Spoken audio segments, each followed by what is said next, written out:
Greetings, Red Shirts, and welcome to Board with Video Games, the gaming podcast that strives for the right balance of coverage for games you play on your table and on your television. You can think of us as the Kirk and Spock of gaming podcasts. We're a proud member of the Play Some Video Games Podcast Network. I am one of your hosts, Josh, and joining me on this co-op adventure, the guy whose logic balances my spontaneity, Kyle. Kyle? Looks like Kyle took his role too seriously and returned to planet Vulcan. Don't come at me, Star Trek nerds. I can't keep up with the timeline of Vulcan was destroyed and or not, so you can keep those comments. Anywho, as we teased on Thursday, this is a very special episode of Board with Video Games. We are joined by Dan, I'm going to say Machado, and I hope that's correct. Perfect. From Smart Iguana Games. Dan, welcome to the show. And how are you doing today? I'm doing pretty good. Thank you for having me. It's funny because I brought your game to the attention of the guys on the network, and never did I think we would be talking to you about this. I'll just say a unique board game, and we'll get into that shortly. We'll just cover some housekeeping, and we'll get into some what we've been playing. So. Thanks for joining us again this week, guys. And you guys know how to find us. Send your feedback, questions, comments. Fan fiction, as Kyle has been requesting, to boardwithvg@gmail.com. We're on Twitter and Instagram has the same. And if you want to communicate with us some more, drop into those DMs and make sure you're getting us the Dice Tower Awards prediction picks, please. Hashtag your games and your pictures with Board with VG, and let's keep that conversation going. We love seeing all your pictures. We're going to do that's a brief housekeeping because we're going to jump right into board games that we're playing. And typically I start, but because I'm hosting, Dan, have you been playing any board games recently? I have been playing a lot of board games. Especially Gravity Warfare, I got to play that. I got hours and hours of experience. But there are a lot of games that I've been playing, a lot of new ones, which are always exciting to see how they work out on a mechanic with a specific theme and things like that.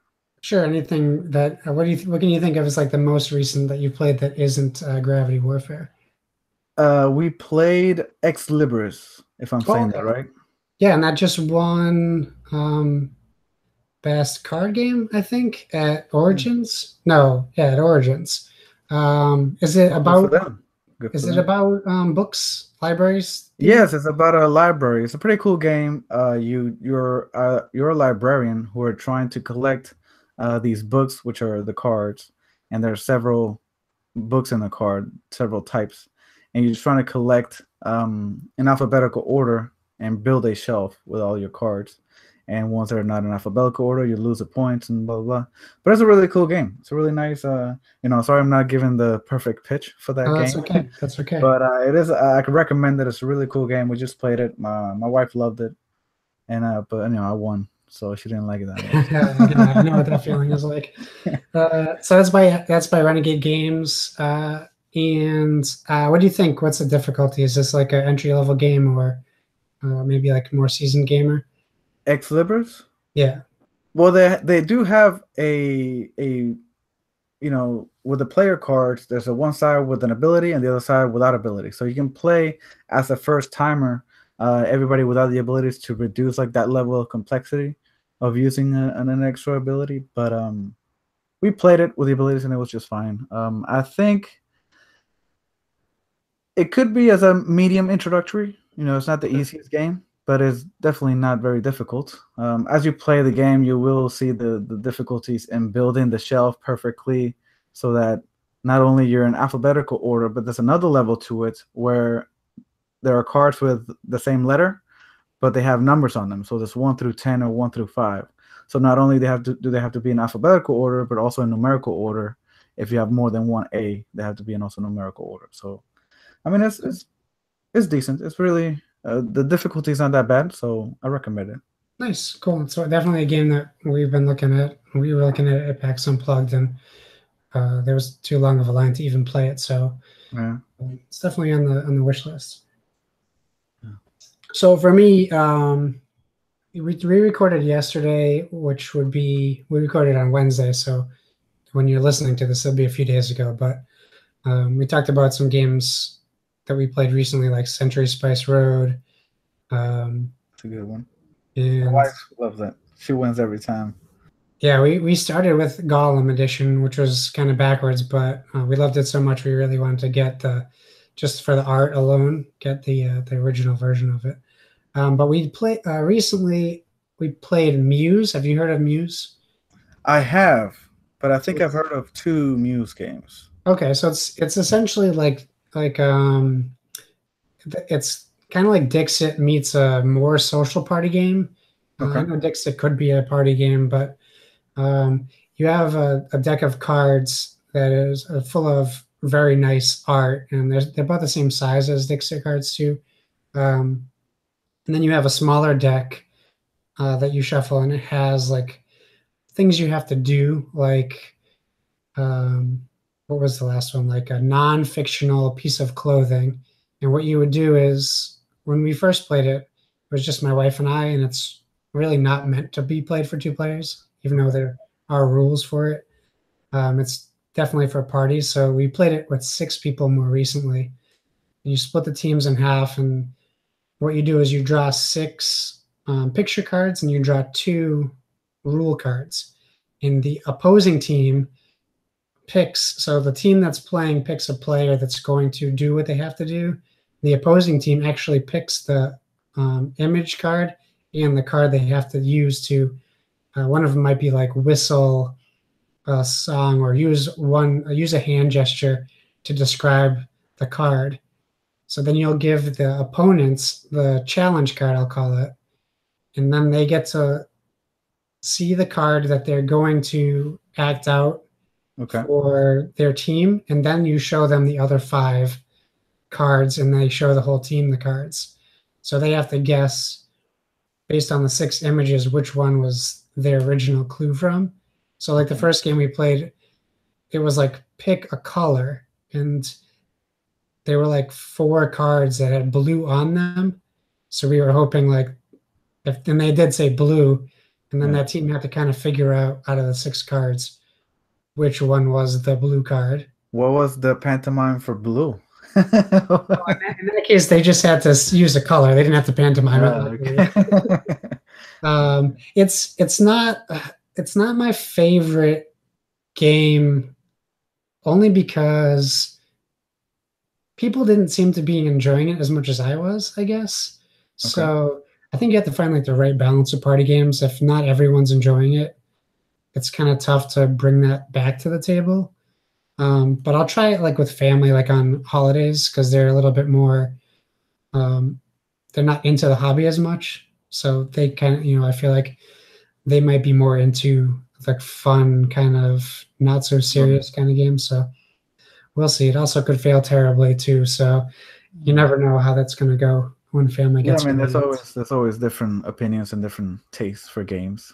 Yeah, because we still can't teach my aunt code names, so I don't know. We might be hopeless for teaching them games. All right, so that's our tabletop. So we don't even know, Dan, do you play video games, and what are you playing if you do? I do play video games. I mean, I'm not a video gamer that much, but I do love zombie games. I think the game that I've played the most, and I think the only game, well, not the only game, I do play Left 4 Dead a lot. I do like shooting the zombies, and especially with the co-op and playing with other people where they're the zombies and you're the survivors and you're fighting each other. Yeah. It's really cool, and I enjoy it thoroughly. But I have played other games that I also enjoy. Diablo, I'm a fan of Diablo. Okay. And Age Origins. Age of Origins? Or Age of Empires?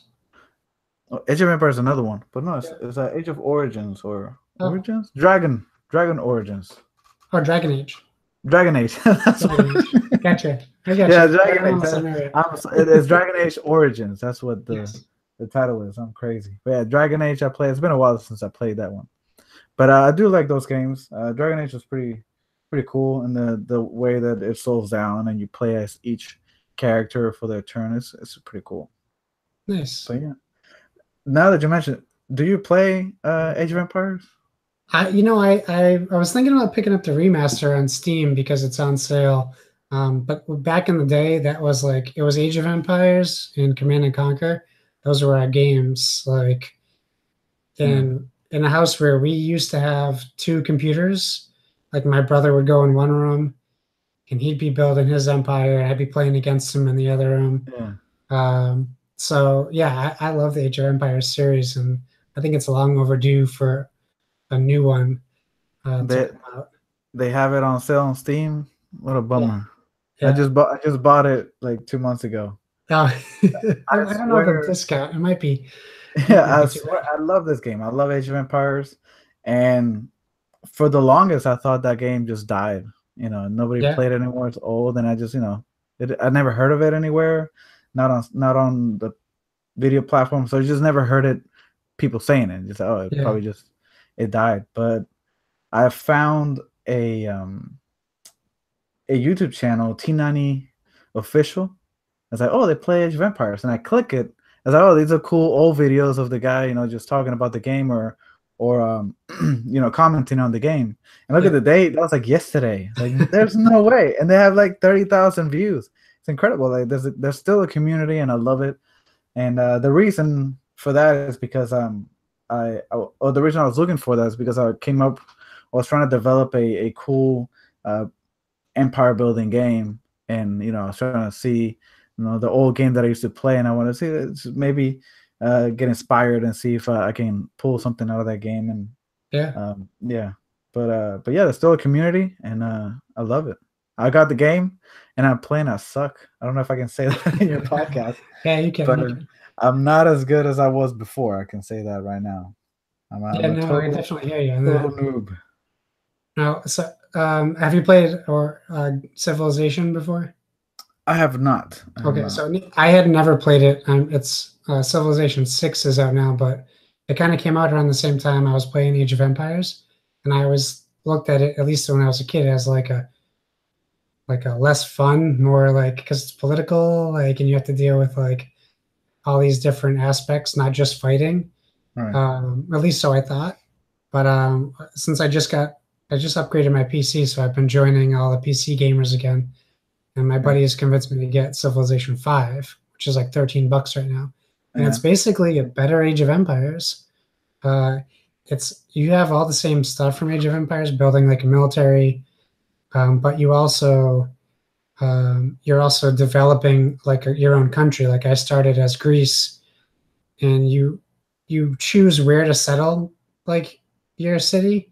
And I settled on like on the side of water, so I could have a harbor and a lighthouse, and then you send out like scouting parties, and you have to fight off barbarians to keep your land, and then Yeah. eventually you can run into other players. But I suck at it too. I didn't know what I was doing, and the guys I was Okay. playing with, they're like compared to me, they're seasoned veterans. Like I Yeah. didn't know you could build a city on top of your city. So for 3 hours we played, I just had one city, and I was just Just getting want to crushed say. by barbarians. Yeah. And they're thriving with like 4 cities, 5 cities, keeping going. I'm like, but it's really good. I would say if you're looking for any kind of inspiration, it definitely adds a lot to what Age of Empires offers. Yeah. So it's pretty good. We're enjoying it a lot right now. Um, and then today I tried, there's a game called Level Up Heroes that dropped on Game Pass. If you have Xbox Game Pass, it dropped day and date. So it's free for Game Pass. It also dropped on PlayStation. I think it's a $30 game. It's a little cutesy kind of game for me, but it's a hack and slash game where you're reviving ghosts of dead soldiers, and you can use their spirits to summon things to fight on your side. And I guess as you play through the game, there'll be a point where you can create your own levels and you can share them with the community.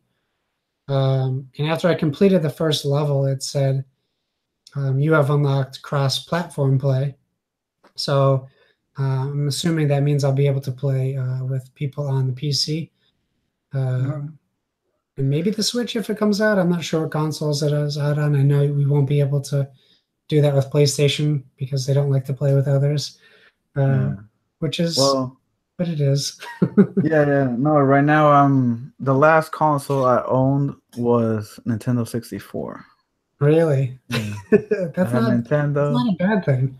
No, it's a great. I mean, it's a great console, and I have one, and I have a couple games, Super Mario, of course, but I'm trying to get Super Smash Brothers, which is who doesn't want Super Smash Yeah, Brothers? yeah. But that's for reminiscing and for the nostalgia of having that game. I I'm think I'm we're a more of couple of a weeks out from an announcement of the Mini for that. yeah, Yeah, I think that's what they're doing next. that'd be cool. But no, Yeah, I'm definitely a PC gamer. I can't do the joystick, the double joystick.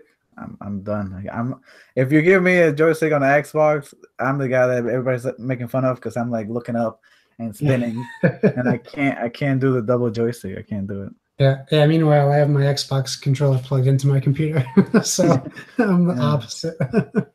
It's been so long. Once you get away from PC gaming, like everything is foreign. yeah. No, but Yeah, I tell my friends that, oh, I'll kick your ass in Xbox or PS4s. I know you're not. Just give me a keyboard and a mouse that I can plug into that console. You'll see what's up. that's right.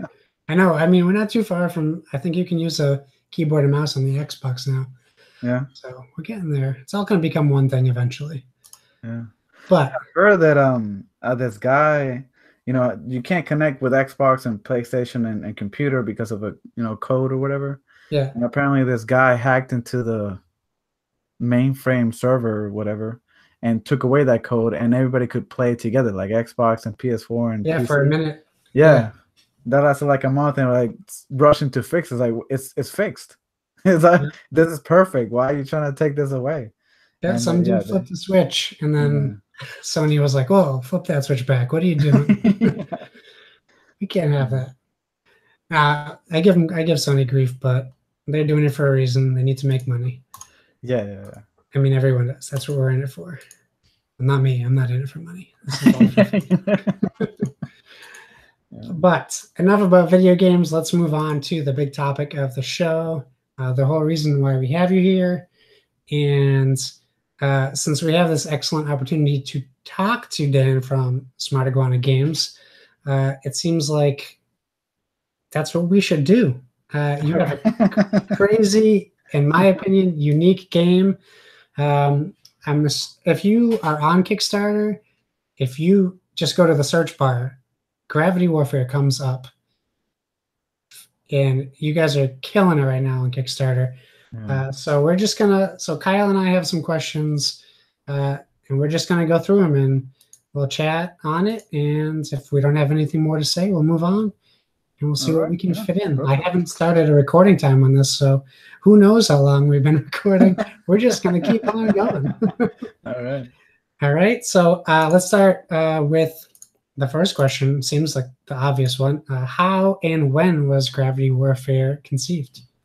All right. Well, Gravity Warfare was developed in the last couple of years, but my dad had actually come up with the idea when we were kids back in 2003, 2002.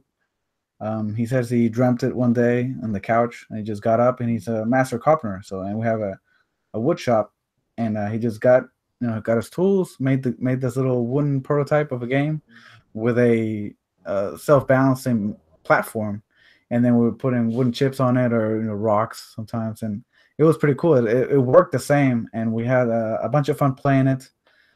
And well, it got put away, as you can see we made like a little video of the family history for the game itself. If you look up on YouTube, it's Gravity Warfare: Our History, or Our Story actually, and you hear the whole story. But it was pretty cool that he found it some years later, or just recently, 10, 15 years later. He found it, and then he brought it over to the house. Like, oh, I remember that game. It's pretty awesome. So we started playing it. I was like, we should try to work on it and make it like an actual game with cards and depth. And that's what we have now. It's a pretty cool game, and everybody really enjoys it. That's awesome. I mean, Pretty you don't excited, yeah. hear about something like that happening very often. I can tell you, in my basement, there's nothing constructive. It's a totes a baseball card. So that's pretty huge. And that must be awesome having like your dad like basically what like be like the inspiration for your game, so to speak. Yeah, I mean Like, he's a driving force. He definitely came up with the game. He came up with the balancing mechanic, which is patent pending at the moment, and which is it makes it perfect. We had an issue with the platform where if it was fixed, the pivot point where it balances, uh, the platform had to be perfectly made. The injection molded or the wooden board had to be perfect because even a quarter of a gram off on one side, it will just tilt and it won't be balanced. So we found a pretty good mechanism to resolve that issue, and it's doesn't matter how imperfect the board is, we can have it 100% balanced. that's incredible. Yeah. Well, that's great. Awesome. So that's let's see. So what do we have next? We have so have there been any significant changes to the game? So from what you besides what you just kind of covered with the balancing, what's the biggest like changes you've had from when it was pulled out of the basement to like where we are now? Significant changes. The only thing that stayed was the shape of the board because my dad really liked it. And but the one I have it here somewhere. I know. I wish I could show you. But it's a podcast. The listeners won't be able to see. Yeah, they can't see. Sorry. Okay. But it was small, maybe 8 inches or 7 inches wide, and maybe 4 inches off the table. And you put these 3/4 or inch discs, and you put them on, and there's a big wooden die that he made. It was it was fun because it was almost as big as a platform. It was pretty big for us when we were kids. It was big in our hands. Yeah. And we thought, oh, it's green, so we put it on the green area or blue area. It's just colors back then, and it was just that simple. You roll the die and you put your chip on the color, and then you try not to make it fall. And whenever you did make it fall, you lost. But yeah, it changed a lot. We have cards, which are the challenges that you use for people, and we have events that you can use to influence the game. We have defense cards. Then there's abilities or hero cards that you use, and there's double sided. So one side of the platform is a mothership, the other side is a space or planets, and you have separate dies for each side and a die for the troops. So you're not putting wood discs. You're just putting 3 different types of troops or pieces, which are tanks, starfighters, and spaceships, which are all different size. But the cool thing is these pieces are designed to stack together, so you can put them on top of each other. It doesn't matter the color. You can just put them on top and stack them for points. So if you stack more on top of each other, it makes it a lot difficult, but you get rewarded. So great. So this is like this is a dexterity game, right? yes, it's mainly a dexterity game, but we went the extra mile to try to add the complexity of card management because you have the cards and there's only a certain ways that you can get more, and the strategy of using your cards at the perfect timing. Because if you just start throwing cards at players, they may not have the full effect. But if you because you can all talk, there's always table talk, and the game encourages you to talk and conspire with other players to try to make the active player lose. And I'm gonna put this. Oh, you make a spin, and I'll make this, and then you use chopsticks, and then he has to do all that. So, but you got to be careful because then there's gonna be you that's gonna be conspired against. So yeah. Awesome. Great. Okay, so this was my question. I think so. Some of these questions I had Donnie ask you. For the listeners, Donnie and Dan did an interview at MomoCon, and Right. Donnie, well, the audio wasn't great just because of the show floor and all that stuff. So this was a question that I wanted to ask you, and that I wanted to comment on afterwards. But what was the reasoning to choose Kickstarter instead of looking for a deal with like a large publisher? The reasoning behind us getting or wanting to go Kickstarter is because we created this game and spent so much time in developing it as a family because we all had a big part in it. My sister, she's the artist. She made pretty much all the art in the game. My brother, he's a 3D designer, so he designed all the pieces, the cabin, everything in the game pretty much. And we didn't want to just let that go that was an idea, and we're kind of still open to that idea because we're we're open. There's Yeah. nothing more to say, but we're open to the idea. But when we're speaking with publishers about giving them the game and getting royalties for making the game, the it wasn't that impressive, or we wouldn't be able to even recover what we've invested in developing this game. So it wasn't really that attractive for us to give it to a publisher because this is a really good idea and it sells by itself. Yeah. And so we decided to just create a company and dive into this business and get into board games, try to do it ourselves. And you know what? Even if we well, we're already successful, but it takes a lot to continue with the company, and we learn. We've definitely learned since our first Kickstarter that we launched and had to cancel. We learned a lot, and this one is a lot more successful and got all the kinks out. So it's a really learning experience. Cool. So I guess what I wanted to know, like when you guys were looking at Kickstarter, was it any bit like overwhelming? Did you worry about the amount, like the saturation of board games on Kickstarter right now? Or is it just kind of like, we're going to do this and, we're set to go and we'll make it happen, whatever? No, we had that we have that mentality of just, we got to get it done. Excuse me, we got to get it done and just go for it because this is what we're doing and we have to do it. Yeah. That's just it. But we did try to navigate around the dates of Kickstarter. We knew that there were some games that were coming out, really popular games. So we tried to avoid some dates. And this second time, we didn't do that because we wanted to promise 30 days. Yeah. We had the last one that we did try to plan out, so we didn't have anything crazy launching in the, within the week. So that was a good launching. This one, we just wanted to do 30 days after the previous one, and that's what we did. Okay, cool. So you kind of alluded to it earlier, and before I ask you about it, I just wanted to tell you, I was an original backer. Okay. And I thought it was great what you guys did, because you never see people do that. But can you talk about the decision to cancel the original Kickstarter and what kind of went into that? Yeah, there was when we did cancel the campaign, the first two comments on our comment section was what the fuck, WTF. And I know that feeling, and it is crazy, but we didn't want to deliver a game just to deliver it. A lot of people that are out there are just in it for the money, and we got the money, let's just do it, get the game out there, and we'll fix it later or whatever it is their train of thought. We did see some errors in our campaign. The first one was the shipping. We were a little expensive on our international side, which was really detrimental to our campaign and getting those international backers, because I was getting a lot of messages and I was losing a lot of backers because it was too expensive. So that was one thing that we wanted to address and fix.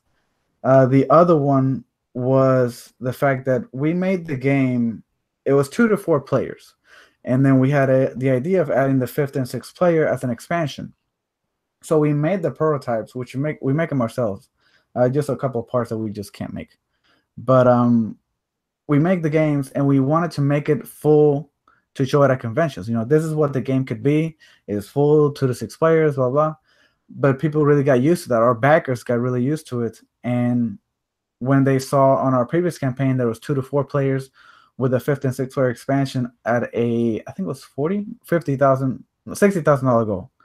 5th and 6th player at the $60,000 mark, and we did have an incredible start, but we did hit kind of a roof in the middle of the campaign, and the question started lingering whether or not we were going to get to 60,000.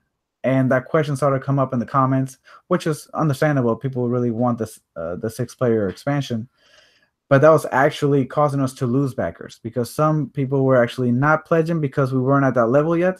Yeah. And we were losing some backers because they didn't expect us to get to that level at the end, and they wanted the 6th player expansion.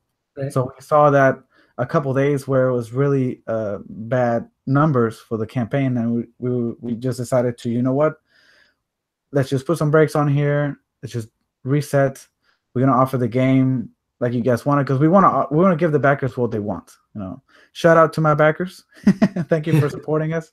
I know you guys will listen to this, you know, maybe in a couple days, but you know, I really want to make you guys happy, and that's why I decided to cancel. I did not think that it was gonna be a big deal, since we wanted to, you know, if we're gonna reset, we're gonna fix all this really quick, and just launch in 30 days. So it's not that much of a big delay. It's just an inconvenience, hopefully. But you know, I think it worked out. We Nice. canceled it, and we wanted to make our backers happy. We restructured the campaign to make that happen, and we launched in, you know, June 20th, 8 days ago, and we're already at around 36,000. So that's Yeah. better than last time, I think. Yeah, no, it's great. I think that that's rare. I don't think you see. There's a lot of nightmare Kickstarter things out there, and I know a lot of people get upset about the shipping, especially like if you look through a lot of comments on Kickstarters, the international crowd is getting charged a lot. So it's nice that you guys kind of saw that opportunity to fix it. Obviously, it was a business decision, but you're going to make a lot of people happy by making it easier for you guys to get your games into people's hands. Yeah, it's definitely you know, a couple bucks cheaper here and there. There were some countries that weren't even included last time, and this time they are included, and they're, you know, less expensive than last time. Yeah. But you know, there's always that section of rest of the world that always ends up being too expensive. But you know, there's really not much we can do at that point. Right. But yeah, I think the campaign is looking much better. We have not only that we find better shipping deals, but we, as a, you know, as a step forward, or going the extra mile, we decided to, if you're gonna order, you can order 1 to 3 games in the cluster pledge, and we won't charge extra shipping. So you will only pay shipping for the cost of 1 unit, and you can get up to 2 units added to that at no extra shipping cost. That's great. So, yeah. Awesome. So you're right in the middle of your Kickstarter campaign, right? So my question is, how does that affect you in like your daily, personal, and professional life? I mean, it's time consuming. It takes a lot of planning ahead of time, and even during, you have to be flexible and adaptable. Some things change, ideas start flowing, and you want to make some changes here, changes there. Like last time, a lot of people were surprised that we canceled, because you know, they expected us. We were funded, and some people were like, "Well, I think you're gonna get hit 60," but we didn't want to wait like right until the end, maybe 2 days before, that we see that maybe we'll get there, and then maybe we would have went past it easily with flying colors, but maybe we weren't going to pass it. And then I didn't want to wait until just a few days before the end of the campaign to decide to cancel it. So that's why we canceled earlier. But I did lose my train of thought, and I don't know what the question was. That's okay. It's just how is the Kickstarter affecting you in daily life? So having that adaptability and flexibility of during the campaign, a lot of things come up. A lot of people want to give you offers. We have a lot of retailers that are interested, international distributors, and you had to balance all that, including ad management. You know, getting all the campaigns out there, all the press releases, and mailing lists, and et cetera, et cetera. YouTube videos, Facebook videos, Facebook. So everything. You have to really balance and have a plan. Balance out everything and have a plan. But you do, even if you're super busy, even if you're, you know, unless it's an emergency, you have to take some time off. So at any job, including Kickstarter, and I don't want to seem like I'm not taking it this seriously. I take this very seriously.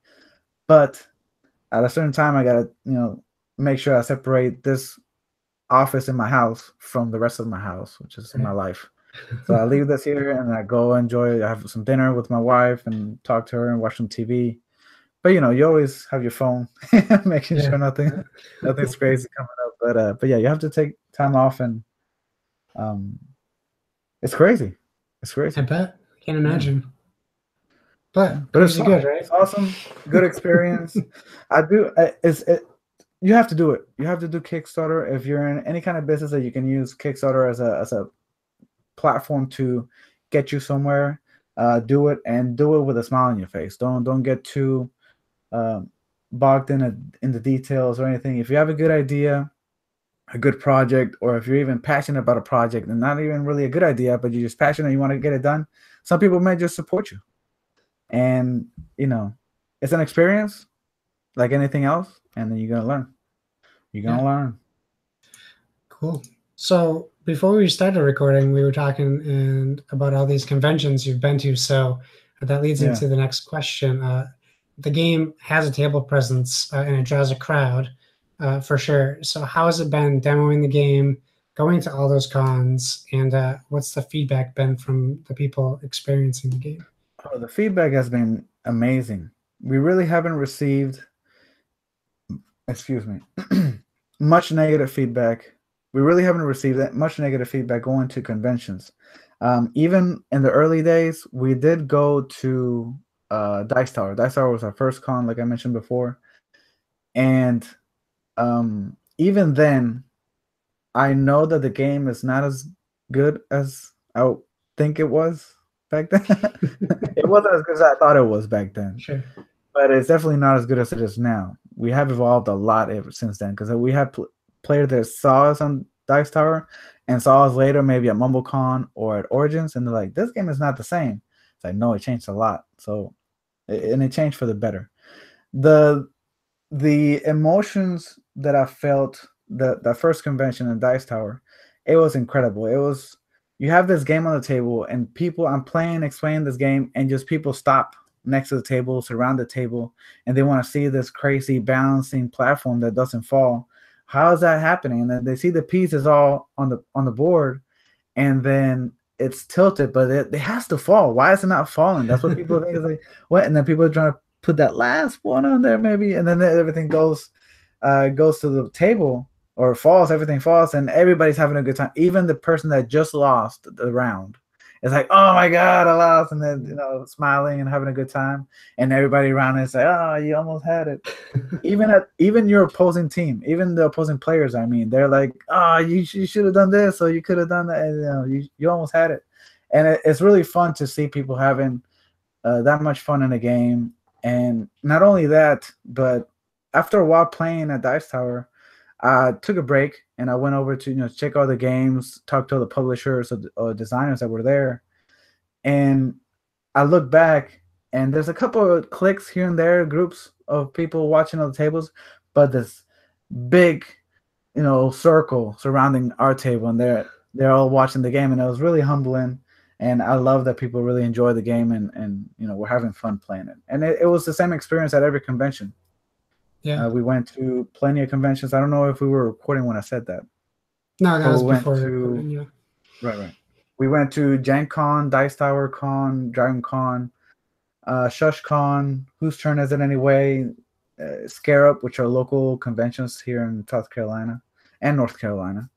FWA, which other ones? I know I'm missing a bunch, but There's so many. There's no way you could remember them all. Yeah, been to a lot of conventions, and it's been pretty awesome. We have this year, we're gonna go to Dice Tower in a week. Yep. And we're gonna go also to Gen Con and Dragon Con, which are already scheduled. Nice. And other than that, it's all from here. No, it's great. That's awesome. I would say for anyone listening who hasn't actually seen Gravity Warfare, like, do yourself a favor and go check out that Kickstarter page, because I promise you've never seen a game board, never mind the game, just a game board like this. So it immediately catches the eye, which is what drew me to it right away. So we had this idea. Oh, BGG Con is another one that we went to. Oh yeah, I got BGG. We had an idea because we went to a convention. I think it was Gen Con, and we saw all these like Catan games on the floor. This huge Catan, and you always see the huge chess game that people just move the king. It's huge pieces. Yeah. I was like, that really catches the attention of people, and that's for the novelty. It's really fun to do that. So we decided to do a jumbo version of the game. So we have this jumbo version of Gravity Warfare that is huge, you know, people size, and you grab the pieces, they're like fist size, and you put it in. The first time we tried it was at Dragon Con, and it was amazing. We had so many people coming in that saw the big platform, was like, oh my god, this looks awesome. They played it. It's like, oh, you know what? We have this little one, board game version that we have on Kickstarter. They said, oh, that's a little one. And they're the same. Oh my god. And then, you know, they play both of them, and it was really awesome. One of our most tiresome conventions. We were there from early in the morning setting up, and it was really all thanks to the staff at Dragon Con. They allowed us to be right in front of the game library, across from the main hall, which was like everybody that wanted to go into board games, they had to see us, along with other players that were there. But yeah, we had all this traffic and then constant people. Almost, we had to kick people out of games. Almost, because we didn't do that, but almost. We're like, okay, this is how you play. Is it? All right, we got to get another group here. Sorry. Yeah. And then constant people. So it was really awesome, and we're glad that we got all these people playing, and just seeing the game and knowing the name Gravity Warfare. Nice. That's a great problem to have. Yeah, right. Right. So, all right. So let's look into 12 days from now. Kickstarter, your project's over. It's already funded.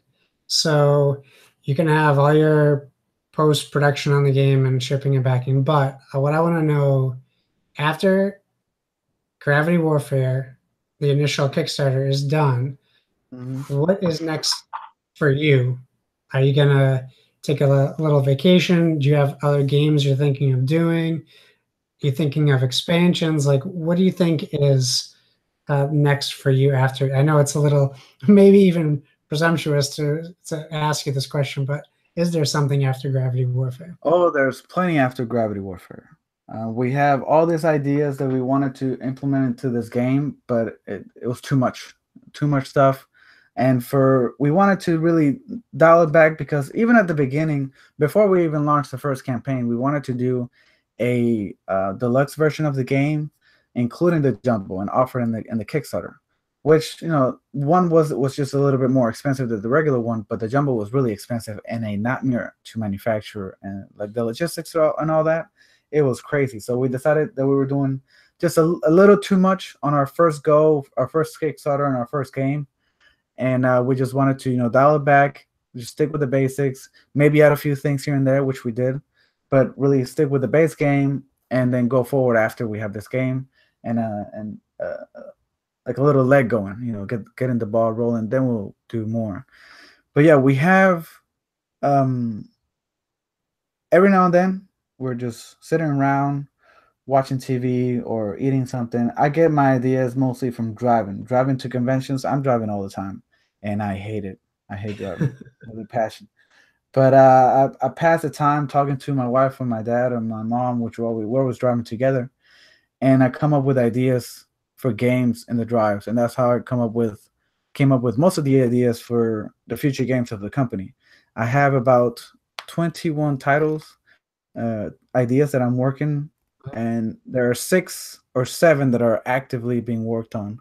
I have them right here in this little cigar boxes right here. This is one. This is a zombie game. I can't open it though. Can't open it. I have this one. Which one is this one? This is a fighting game with gods. Nice. It's really cool. This is one of my dad's ideas. What's this one? Oh, this is good. I can't even tell you the basics or the theme, because I'll give it away. This is a really good. I really like this one. Take that. It's a heavy take that game. I love it. Nice. Nice. So what the listeners can't see is you're pulling out these pretty decent sized boxes, and occasionally some game pieces will pop out. This is a pet game that I came up with. This is early. I think the second one that I came up with, a pet game where you play as a dog or a cat in a house. What's this other one?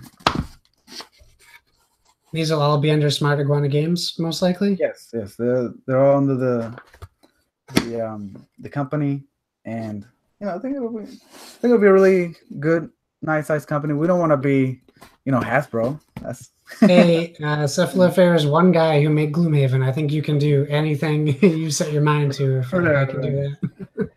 But yeah, I really enjoyed ever since we went through Gravity Warfare, or the process of um, getting the ideas, building the game, developing it, and making it into what it is right now. I really love it, and especially because this is such a great game to have on the table, and the fun, excuse me, the fun that creates for people, or that fun that it gives people. I want to make that happen more. I want to make other games that people are playing like, oh my god, what? Just ecstatic, or a lot of emotion in the game. I want to create that as much as I can. Just to have people have fun. Yeah, So that's what I want to do, and that's where I want to get to with these games. that's great. You literally blew my mind with all that stuff you have ready to go and all those ideas. So that's incredible. So as we're kind of wrapping up, I guess the question to you right now is there anything else that you specifically want to tell the listeners or even me about Gravity Warfare or the Kickstarter for Gravity Warfare so we can make more people know about it? Well, yeah, Gravity Warfare was a project that was created by a family, by a father of six, I might add, six of us, which was crazy. Yeah. And you're supporting a board gaming fun family that really wants to get this game out there and help you enjoy what we enjoyed when we were kids, and even more, because this is a much better game than what we played when we were kids. But this is a really fun game, and we put our heart and soul into it, and we just want to get it out there. We want to see it in the shelves. We want to see it in video somewhere, people playing it, having a good time, taking selfies or whatever. I would want to see this game being brought out at libraries, at conventions. Oh, I want to try that game, Gravity Warfare, and I see that little floating platform on a table back where it's like, oh, that's awesome. That's my game. It'll be really great. Awesome. Well, I think you're our game, definitely well on your way for that, for sure. So that being said, we didn't have any listener questions because we didn't put any out for the people to jump on. But I want to thank you, honestly. This is so awesome. You're our first non-PSVG interview, so this is big for us. So we're thrilled to have you. That being said, let our listeners and eventually your game players know where they can find you. Feel free to plug whatever you want: Instagram, Facebook, Kickstarters, whatever. Okay. Yeah, I mean, find us on Kickstarter right now. That's our big ticket item right now. Please visit our campaign at Kickstarter. Just look up Gravity Warfare, and then you'll see us, and you'll see my face explaining the game and where we come from. But yeah, like us on Facebook. It's really awesome. One thing I do want to add is you should look up, if you're a board gamer, and if most of your audience are board gamers, look up this app called Game 4, GAME FOR, Game 4. It's an amazing app that you can find people anywhere. You just look up, it's like by area. You look up people that are playing a game, or you can post a game that you're looking for players. If you ever found yourself looking for players at a convention and you can't find players fast enough, or if you're looking for a game that you're just bored and you want to find a game, but everybody seems to have a game going on and they can't really set you in, this app is really awesome to have. You can post a game that you want to play, and you're waiting for people, and people just show up. Hey, I want to join that game, and then you find players immediately. Or you can find people that are looking for players that you can't really see in the sea of tables and people playing. Yeah. You can see this. Look up this app. Find a game and just be on your way to playing a new game and meeting new people, which is really what I want to do. Every time I go to conventions, meet new people, make new friends, and just bring the community together. Awesome. Well, I just downloaded it myself, so now I know about it. Yeah. It's a great app. It's a great idea. I met these guys at Origins just a couple weeks ago, 3 weeks ago, And the whole premise of the app is amazing. I find myself in that predicament every time I go to a convention. I take a break from playing Gravity Warfare because I have thousands of hours playing Gravity Warfare, and I want to take a break, you know, play another game, and it just seems impossible to find an open game that you can join, and it's almost intimidating for some people to just walk up to a table. I do it because I'm really open and extrovert. I like talking to people, but for some people it might not be. And you can find this app, you know, find a game. Oh, I want to join, and you reserve your seat, and then you just walk over to wherever they're at and play with them. Or, like I said, looking for other players. So it's a really cool app, and I love what they're doing. And anything that helps bring the community together of board gaming, I'm for it. I'm on it. Well, if you come to PAX Unplugged, we'll play some games with you while we're there. All right, that'll be great. Keep that on your radar. It's going to be big, I think, this year. Yeah. Cool. So my plugs, just in case we have some extra listeners, maybe, you can find me on Twitter at Josh Bones, Instagram. Really just want to follow our Board with VG on Instagram. That's where I post all my gaming, board gaming pictures, and occasionally some video game pictures. But I want to thank you guys for joining us, and remember, never stop gaming. All right.